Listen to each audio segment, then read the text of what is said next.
Kepala Dinas Pengendalian Penduduk dan Keluarga Berencana Kota Palembang, Dewi Isnaini menjelaskan, hingga akhir tahun 2018, angka kelahiran total atau TFR di Kota Palembang sebesar 2,33 per 1 orang ibu atau lebih rendah dari TFR Sumsel sendiri yang masih di angka 2,4 per 1 orang ibu. Rendahnya TFR Kota Palembang ini merupakan hasil upaya PPKB Palembang sejak awal tahun 2018 dengan menerapkan pembagian pil KB jangka panjang kepada masyarakat secara gratis, baik dari tingkat kecamatan hingga kelurahan. Dengan rendahnya angka TFR di Kota Palembang pada tahun 2018, PPKB Palembang optimis menurunkan TFR di tahun 2019 hingga 2,1 per 1 orang ibu.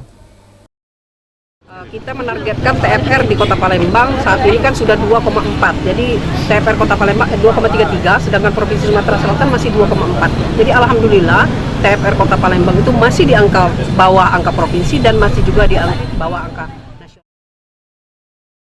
Tim Liputan, Sriwijaya TV.